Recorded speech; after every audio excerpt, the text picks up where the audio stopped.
Hello, everybody. It's Cody at Cody's Reading Time. I'm back again with another story out of the Red Fairy book by Andrew Lang, and this one is Jack and the Beanstalk.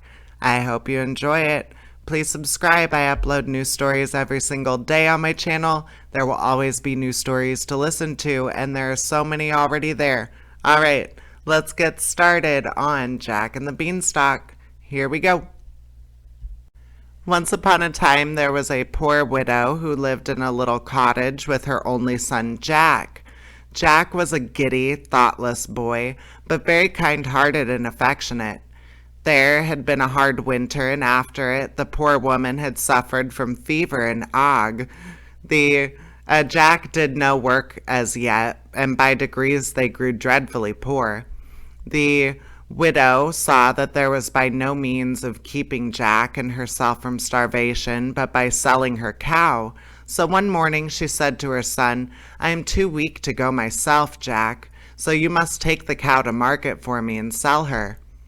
Jack liked going to market to sell the cow very much, but as he was on the way, he met a butcher who had some beautiful beans in his hand. Jack stopped and looked at them, and the butcher told the boy that they were of great value and persuaded the silly lad to sell the cow for these beans. When he had brought them home to his mother instead of money that she expected for her nice cow, she was very vexed and shed many tears, scolding Jack for his folly. He was very sorry, and mother and son went to bed very sadly that night. Their last hope seemed gone. At daybreak, Jack rose and went into the garden. "At least," he thought, "I will sow the wonderful beans. Mother says that they are just common scarlet runners and nothing else, but I may as well sow them." So he took a piece of stick and made some holes in the ground and put in the beans. That day they had very little dinner and went sadly to bed, knowing that for the next day there would be none, and Jack, unable to sleep from grief and vexation, got up at daybreak and went out into the garden. What was his amazement to find that the beans had grown up in the night and climbed up and up until they covered the high cliff and sheltered the cottage and disappeared above it. The stalks had twined and twisted themselves together till they formed quite a ladder. It would be easy to climb it, thought Jack, and having thought of the experiment, he at once resolved to carry it out, for Jack was a good climber. However, after this late mistake about the cow, he thought he had better consult with his mother first. So Jack called his mother, and they both gazed in silent wonder at the beanstalk, which was not only of great height, but was thick enough to bear Jack's weight. "I wonder where it ends," said Jack to his mother. "I think I will climb up and see." His mother wished him not to venture up this strange ladder, but Jack coaxed her to give her consent to the attempt, for he was certain there must be something wonderful in the beanstalk, so at last she yielded to his wishes. Jack instantly began to climb and went up and up the ladder-like beam till everything he had left behind him, the cottage, the village, and even the tall church tower, looked quite little, and still he could not see the top of the beanstalk. Jack felt a little tired and thought for a moment that he would go back down again, but he was very persevering, and he knew that the way to succeed in anything is not to give up. So after resting for a moment, he went on. After climbing higher and higher, till he grew afraid to look down for fear he should be giddy, Jack at last reached the top of the beanstalk and found himself in a beautiful country, finely wooded with beautiful meadows covered with sheep. A crystal stream ran through the pastures. Not far from the place where he had got off the beanstalk stood a fine, strong castle. Jack wondered very much that he should never have heard or seen this castle before, but when he reflected on the subject, he saw that it was much separated from the village by the perpendicular rock on which it stood, as if it were in another land. While Jack was Standing, looking at the castle, a very strange-looking woman came out of the wood and advanced toward him. She wore a pointed cap of quilted red satin, turned up with ermine. Her hair streamed loose over her shoulders, and she walked with a staff. Jack took off his cap and made a bow. "If you please, ma'am," said he, "is this your house?" "No," said the old lady. "Listen, and I will tell you the story of that castle. Once upon a time there was a noble knight who lived in this castle, which is on the borders of fairyland. He had a fair and beloved wife and several lovely children, and as his neighbors, the little people were very friendly towards him. They bestowed on him many excellent and precious gifts. Rumor whispered of these treasures, and a monstrous giant who lives at no great distance, and who was a very wicked being, resolved to obtain possession of them. So he bribed a false servant to let him inside the castle, and the knight was in bed and asleep, and he killed him as he lay. Then he went to the part of the castle where the nursery was held, and also killed all the poor little ones he found there. Happily for her, the lady was not to be found. She had gone with her infant son, who was only 2 or 3 months old, to visit her old nurse who lived in the valley, and she had been detained all night there by a storm. The next morning, as it was light, one of the servants at the castle who had managed to escape came to tell the poor lady of the sad fate of her husband and her pretty babes. She could scarcely believe him at first, and was eager at once to go back and share the fate of her dear ones, but the old nurse with many tears besought her to remember that she had still a child, and that it was her duty to preserve her life for the sake of the poor innocent. The lady yielded to this reasoning, and consented to remain at her nurse's house as the best place for concealment, for the servant told her that the giant had vowed if he could find her, he would both kill her and take her baby. Years rolled on, and the old nurse died, leaving her cottage and the few articles of furniture it contained to the poor lady who dwelt in it, working as a peasant for her daily bread. Her spinning wheel and the milk of a cow, which she had purchased with the little money she had with her, sufficed for the scanty subsistence of herself and her little son. There was a nice little garden attached to the cottage, in which they cultivated peas and beans and cabbages, and the lady was not ashamed to go out at harvest time and glean in the fields to supply her little son's wants. "Jack, that little boy is your mother, that poor lady is your mother. The castle was once your father's, and must be yours again." Jack uttered a cry of surprise. "My mother? Oh, madam, what ought I do? My poor father, my dear mother." "Your duty requires you to win it back for your mother, but the task is a very difficult one, and full of peril, Jack. Have you courage to undertake it?" "I fear nothing when I'm doing right," said Jack. "Then," said the lady in the red cap, "you are one of those who slay giants. You must get into the castle, and if possible possess yourself of a hen that lays golden eggs and a harp that talks. Remember, all the giant possesses is really yours." As she ceased speaking, the lady of the red hat suddenly disappeared, and of course Jack knew she was a fairy. Jack determined at once to attempt the adventure, so he advanced and blew the horn which hung at the castle door. The door was opened in a minute or two by a frightful giantess with one great eye in the center of her forehead. As soon as Jack saw her, he turned to run away, but she caught him and dragged him into the castle. "Ho, ho!" she laughed terribly. "You didn't expect to see me here, that is clear. No, I shan't let you go again. I am weary of my life. I am so overworked, and I don't see why I should not have a page as well as other ladies. And you shall be my boy. You shall clean the knives and black the boots and make the fires and help me generally when the giant is out. When he is at home I must hide you, for he has eaten up all my other pages hitherto, and You would be a dainty morsel, my little lad." While she spoke, she dragged Jack right into the castle.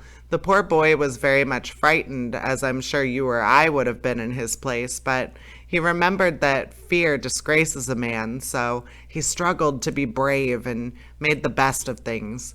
"I'm quite ready to help you and do all I can to serve you, madam," he said, "but I beg that you will be good enough to hide me from your husband, for I should not like to be eaten at all." "That's a good boy," said the giantess, nodding her head. "It is lucky for you that you did not scream out when you saw me, as the other boys who have been here did, for if you had done so, my husband would have awakened and have eaten you, as he did them, for breakfast. Come here, child, get into my wardrobe. If he never ventures to open that, you shall be safe there." And she opened a huge wardrobe which stood in the great hall and shut him into it. But the keyhole was so large that it admitted plenty of air, and he could see everything that took place through it. By and by he heard a heavy tramp on the stairs, like the lumbering along a great cannon, and then a voice like thunder cried out, "Fee, fi, fo, fum, I smell the breath of an Englishman. Let him be alive or let him be dead, I'll grind his bones to make my bread." "Wife," cried the giant, "there's a man in the castle. Let me have him for breakfast." "You are grown old and stupid," cried the lady in her loud tones. "It is only a fresh steak off an elephant that I have cooked for you, which you smell. There, sit down and make a good breakfast." And she placed a huge dish before him of savory steaming meat, which greatly pleased him and made him forget his idea of an Englishman being in the castle. When he had breakfasted, he went out for a walk, and then the giantess opened the door and made Jack come out to help her. He helped her all day, and she fed him well, and when evening came, put him back into the wardrobe. The giant came home to supper. Jack watched him through the keyhole and was amazed to see him pick up a wolf's bone and put half a fowl at a time into his capacious mouth. When the supper was ended, he bade his wife bring him his hen that laid the golden eggs. "It lays as well as it did when it belonged to that paltry knight," he said. "Indeed, I think the eggs are heavier than ever." The giantess went away and soon returned with the little brown hen. Then she placed it on the table before her husband. "And now, my dear," said she, "I am going for a walk, if you don't want me any longer." "Go," said the giant. "I shall be glad to have a nap by and by." Then he took up the little brown hen and said to her, "Lay," and she instantly laid a golden egg. "Lay," said the giant again, and she laid another. "Lay," he repeated a third time, and again a golden egg lay on the table. But Jack was sure this hen was that of which the fairy had spoken. By and by the giant put the hen down on the floor and soon after went fast asleep, snoring so loud that it sounded like thunder. Directly Jack perceived that the giant was fast asleep, he pushed open the door of the wardrobe and crept out. Very softly he stole across the room and picked up the hen, made haste to quit the apartment. He knew the way to the kitchen, the door of which he found was left ajar. He opened it, shut and locked it after him, and flew back to the beanstalk, which he descended as fast as his feet would move. When his mother saw him enter the house, she wept for joy, for she had feared that the fairies had carried him away, or that the giant had found him. But Jack put the brown hen down before her, and told her how he had been in the giant's castle and all his adventures. She was very glad to see the hen, which would make them rich once more. Jack made another journey up the beanstalk to the giant's castle one day, while his mother had gone to market. But first he dyed his hair and disguised himself. The old woman did not know him again and dragged him in as she had done before to help her to do the work. But she heard her husband coming and hid him in the wardrobe, not thinking that it was the same boy that had stolen the hen. She bade him stay still and quiet there, or the giant would eat him. Then the giant came in, saying, "Fee, fi, fo, fum, I smell the breath of an Englishman. Let him be alive or let him be dead, I'll grind his bones to make my bread." "Nonsense," said the wife. "It is only a roasted bullock that I thought would be a tidbit for your supper. Sit down, and I will bring it at once." The giant sat down, and soon his wife brought up a roasted bullock on a large dish, and they began their supper. Jack was amazed to see them pick the bones out of this bullock as if it had been a lark. As soon as they had finished their meal, the giantess rose and said, "Now, my dear, with your leave, I am going up to my room to finish the story I am reading. If you want me, call for me." "First," answered the giant, "bring me my money bags, that I may count my golden pieces before I sleep." The giantess obeyed. She went and soon returned with 2 large bags over her shoulders, which she put down by her husband.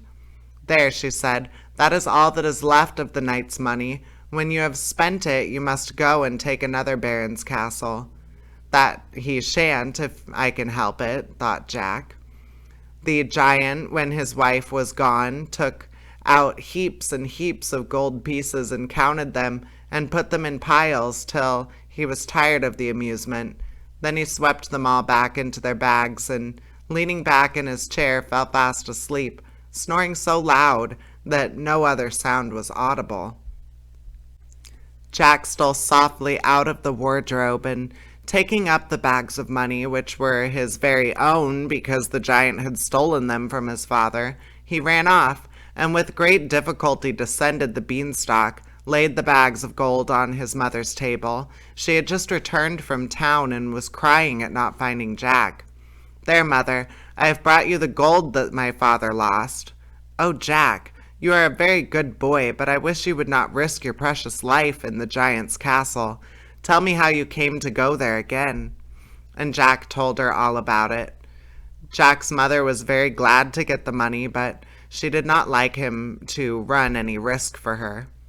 But after a time, Jack made up his mind to go again up to the giant's castle.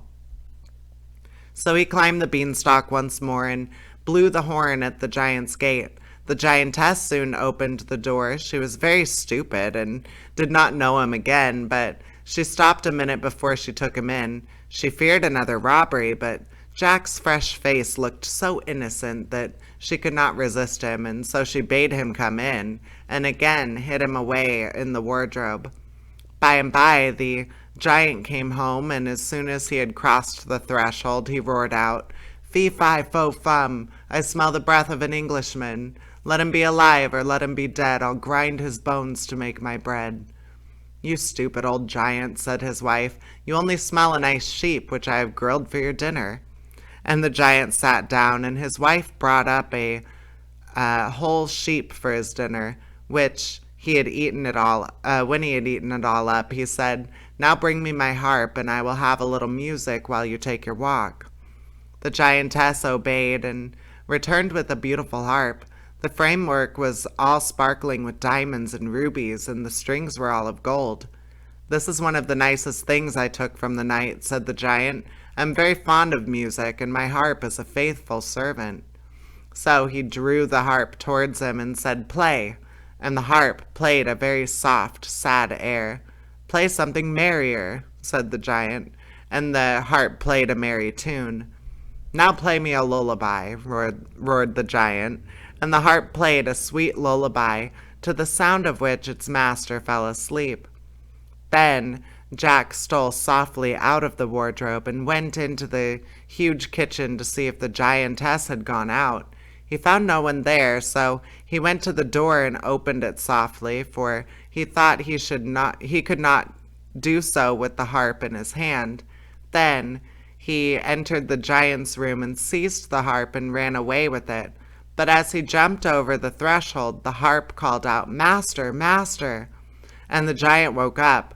With a tremendous roar, he sprang from his seat, and in 2 strides he had reached the door. But Jack was very nimble. He fled like lightning with the harp, talking to it as he went, for he saw it was a fairy, and telling it was the son of his old master, the knight. Still, the giant came on so fast that he was quite close to poor Jack, and he had stretched out his great hand to catch him. But luckily, just at that moment, he stepped upon a loose stone, stumbled, and fell flat on the ground, where he lay at his full length. This accident gave Jack time to get on the beanstalk and hasten down it, but just as he reached their own garden, he beheld the giant descending after him. "Mother, mother," cried Jack, "make haste and give me the axe." His mother ran to him with a hatchet in her hand, and Jack, with one tremendous blow, cut through all of the beanstalk except one. "Now, mother, stand out of the way," he said. Jack's mother shrank back, and it was well that she did so, for just as the giant took hold of the last branch of the beanstalk, Jack cut the stem quite through and darted from the spot. Now came the giant with a terrible crash, and as he fell on his head, he broke his neck and lay dead at the feet of the woman who he had so much injured. Before Jack and his mother had recovered from their alarm and agitation, a beautiful lady stood before them. "Jack," said she, "you have acted like a brave knight's son and deserve to have your inheritance restored to you. Dig a grave and bury the giant, and then go and kill the giantess." "But," said Jack, "I could not kill anyone unless I were fighting with them, and I could not draw my sword upon a woman. Moreover, the giantess was very kind to me." The fairy smiled on Jack. "I'm very much pleased with your generous feeling," she said. "Nevertheless, return to the castle and act as you will find needful." Jack asked the fairy if she would show him the way to the castle, as the beanstalk was now down. She told him that she would drive him there in her chariot, which was drawn by 2 peacocks. Jack thanked her and sat down in the chariot with her. The fairy drove him a long distance round till they reached a village which lay at the bottom of a hill. Here they found a number of miserable-looking men assembled. The fairy stopped her carriage and addressed them. "My friends," said she, "the cruel giant who oppressed you and ate up all your flocks and herds is dead, and this young gentleman was the means of your being delivered from him, and is the son of your kind old master, the knight." The men gave a loud cheer at these words, and pressed forward to say that they would serve Jack as faithfully as they had done his father. The fairy bade them follow her to the castle, and they marched thither in a body, and Jack blew the horn and demanded admittance. The old giantess saw him coming from the turret loophole. She was very much frightened, for she guessed that something had happened to her husband, and as she came downstairs very fast, she caught her foot in her dress and fell from the top to the bottom and broke her neck. When the people outside found that the door was not opened to them, they took crowbars and forced the portal. Nobody was to be seen, but on leaving the hall they found the body of the giantess at the foot of the stairs. Thus, Jack took possession of the castle. The fairy went and brought up his mother to him, with the hen and the harp. He had the giantess buried, and endeavored as much as lay in his power to do right to those whom the giant had robbed. Before her departure for fairyland, the fairy explained to Jack that she had not sent the butcher to meet him, or that she had sent the butcher to meet him with the beans in order to try what sort of lad he was. If you had looked at the gigantic beanstalk and only stupidly wondered about it, she said, I should have left you where misfortune had placed you, only restoring her cow to your mother. But you showed an inquiring mind and great courage and enterprise. Therefore, you deserve to rise, and when you mounted the beanstalk, you climbed the ladder of fortune. She then took her leave of Jack and his mother. And that is the end of Jack and the Beanstalk. I hope you enjoyed it, and please subscribe. I upload new stories every single day. There's always new stories to listen to, and many already to listen to. All right. Take care, everybody. Bye-bye.